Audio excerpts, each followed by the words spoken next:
بسم اللہ الرحمن الرحیم۔ موت کی تیاری۔ انسانی زندگی ہوا میں رکھے ہوئے چراغ کی مانند ہے۔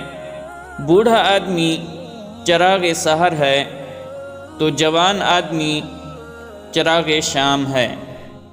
جس طرح ہوا کے جھونکوں میں رکھا ہوا چراغ ایک ہی جھونکے کا محتاج ہوتا ہے، اسی طرح انسانی زندگی ایک ہی پل کی محتاج ہوتی ہے۔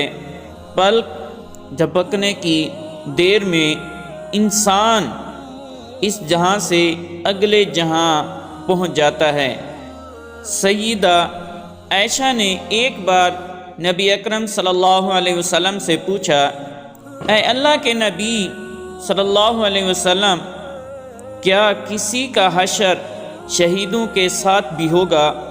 آپ صلی اللہ علیہ وسلم نے فرمایا، ہاں، اس کا جو اپنی موت کو دن رات میں 20 مرتبہ یاد کرتا رہے گا۔ سیدنا صدیق اکبر رضی اللہ عنہ نے فرمایا، ہر آدمی اپنے اہل خانے کے ساتھ صبح کرتا ہے اور موت اس کے جوتے کے تسمے سے بھی قریب ہوتی ہے۔ نبی اکرم صلی اللہ علیہ وسلم نے اپنے یاروں سے پوچھا، موت کے بارے میں کیا جانتے ہو؟ ایک نے عرض کیا، اے اللہ کے نبی صلی اللہ علیہ وسلم، صبح اٹھتا ہوں تو یقین نہیں ہوتا کہ رات آئے گی یا نہیں آئے گی۔ دوسرے نے کہا، اے اللہ کے نبی اکرم صلی اللہ علیہ وسلم، میں 4 رکعت کی نیت باندھتا ہوں، لیکن مجھے یقین نہیں ہوتا کہ 4 رکعتیں مکمل بھی ہوں گی یا نہیں ہوں گی۔ حضور اکرم صلی اللہ علیہ وسلم نے فرمایا، میرا یہ حال ہے کہ جب میں نماز پڑھ رہا ہوتا ہوں اور ایک طرف سلام پھیروں تو مجھے نہیں ہوتا کہ میں دوسری طرف بھی سلام پھیروں گا یا نہیں۔ حضرت مالک رحمہ اللہ نے 70 سال تک مدینہ منورہ میں درس دیا۔ ایک دفعہ خواب میں آپ کو نبی اکرم صلی اللہ علیہ وسلم کی زیارت کا شرف حاصل ہوا۔ آپ نے حضور اکرم صلی اللہ علیہ وسلم سے خواب میں ہی پوچھا کہ اے اللہ کے نبی صلی اللہ علیہ وسلم، موت کب آئے گی؟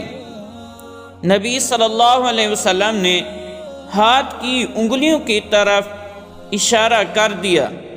امام مالک اشارے کا مطلب واضح طور پر نہ سمجھ سکے، لہذا سوچا کہ 5 دن یا 5 ماہ یا 5 سال اس سے مراد ہوں گے۔ ابن سیرین مشہور تابعی ہیں، انہوں نے جب یہ سنا تو فرمایا کہ 5 انگلیوں سے اشارہ کرنے کا مطلب سورۃ لقمان کی وہ آیات ہیں جن میں اللہ تعالیٰ نے ارشاد فرمایا، میں نے 5 چیزوں کا علم کسی کو بھی عطا نہیں کیا، قیامت کب آئے گی، بارش کس وقت ہوگی، ماں کے پیٹ سے بچہ پیدا ہوگا یا بچی، انسان اگلے دن میں کیا کرے گا اور انسان کو کس جگہ پر موت آئے گی۔ ان چیزوں کا علم اللہ رب العزت نے کسی کو نہیں دیا۔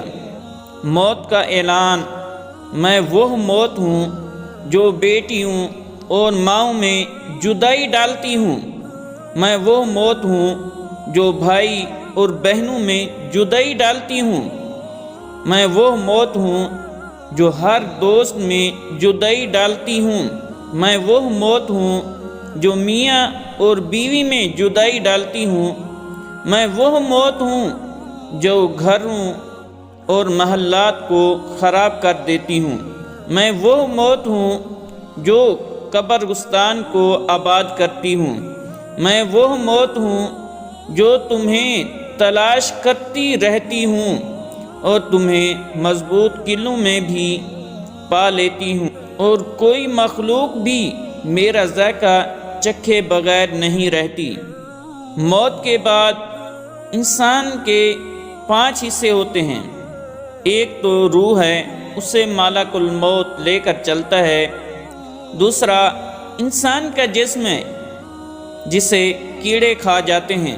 تیسرا اس کا مال ہے جو اس کے ورثاء لے جاتے ہیں۔